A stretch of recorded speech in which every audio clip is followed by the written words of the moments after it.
अहम खबर देंगे आपको। वज़ीर-ए-आज़म का अमीरी दीवान आमद पर शानदार इस्तकबाल किया गया, गार्ड ऑफ ऑनर पेश किया गया। दोहा से खबर आप तक पहुंचा रहे हैं, जहां शहबाज शरीफ की अमीर क़तर शेख तमीम बिन हमद अल सानी से मुलाकात हुई है। दोनों रहनुमाओं के दरमियान दो तरफ़ा ताल्लुकात और दीगर उमूर पर बातचीत की गई। आपको बताएं कि वज़ीर-ए-आज़म शहबाज शरीफ 2 रोज़ा दौरे पर क़तर में मौजूद हैं। इस दौरान उनका अमीरी दीवान आमद पर शानदार इस्तकबाल किया गया, गार्ड ऑफ ऑनर भी पेश किया गया। शहबाज शरीफ की अमीर क़तर शेख तमीम बिन हमद सानी से मुलाकात भी हुई है। दोनों रहनुमाओं के दरमियान दो तरफ़ा ताल्लुकात और दीगर उमूर पर बातचीत भी की गई। कल कतर पहुँचने के मौके पर उन्होंने खुसूसी गुफ्तगू भी की और जिन मसाइल का पाकिस्तानी अवाम को सामना था उन मसाइल को एड्रेस किया और उनके हल से मुतालिक भी इक़दाम उठाने की बात की। इसके अलावा यहाँ पर दो तरफ़ा जो ताल्लुकात हैं उसके फ़रोग़ के लिए भी बातचीत की जा रही है। वज़ीर-ए-आज़म के दौरे क़तर से मुतालिक आपको आगाह कर रहे हैं।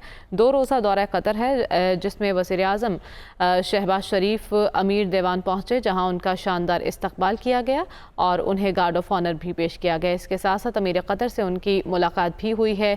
इस मुलाकात में दो तरफ़ा ताउन पर बातचीत की गई।